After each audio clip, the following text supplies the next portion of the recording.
Down East magazine has a long and storied history, but it is out with something new, an issue it has never done before. It's devoted to Mainers and their pets. With us here for a preview of this November issue is Editor-in-Chief Will Grunwald and his pet, Wally. Give us a quick biographical sketch of Wally, Will. Yeah, the real star of the show here. Yes, indeed. So Wally, he's 7 years old. He's been with us for about 5 years.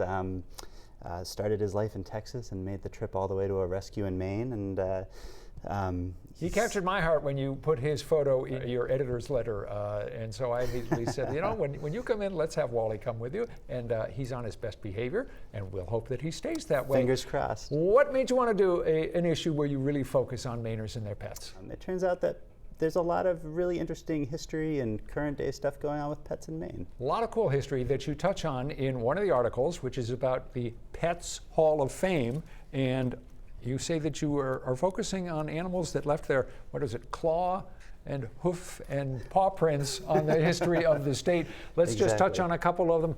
Governor Percival Baxter's Irish setter. Yeah, that's right, Gary. Percival Baxter was governor in the 20s, 21 to 24, and for pretty much the duration of his tenure, Gary was, he was in the State House, he was in the governor's office, he was in official portraits, he was, when he passed, the governor had flags around the state lowered to half-mast.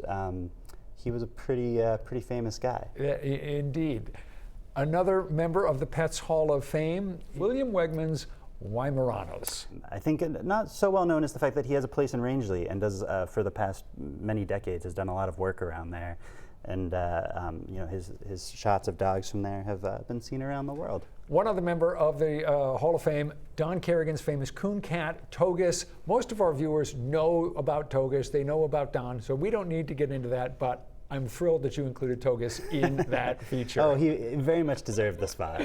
Another article is on the feline mystique. You look at a professor of psychology at the University of Maine Farmington who's trying to get us inside the minds of cats. That sounds to me like a formidable undertaking. Yeah, they're pretty inscrutable, right? It's called the Maine Cat Lab, which is not what it sounds like. It's not, cats hooked up to electrodes and wires and that sort of thing. It's survey-based studies trying to better understand cat intelligence and behavior based on how cat owners evaluate them. We found the perfect writer for the assignment. She, Sarah Donnelly, described herself to me when we started working on this as a reformed cat hater who now gets allergy shots just so she can own her 3 cats. It's a fun and interesting piece. Well, let's end with a profile of a guy whom regular viewers of 207 know well, Drew Desjardins of Mr. Drew and his animals too.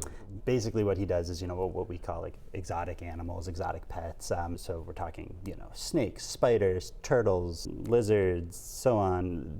He rescues what shelters and aren't equipped to do normally. And what's interesting is the backstory, a lot of which is in the article that people will learn about what Drew himself is all about and how he all got into this. All right, We're going to leave it there. We're going to do a shout out for Wally, whose behavior was impeccable. Oh, I couldn't agree more. Treats are coming his way. Do you think anybody paid any attention to what you and I just said, or were they just focusing on Wally? I think probably just Wally. I concur. All right, it's all in the November issue of Down East. Will Grunwald, thanks as always. Thanks, Rob. Stick around, back with more of 207 right after this.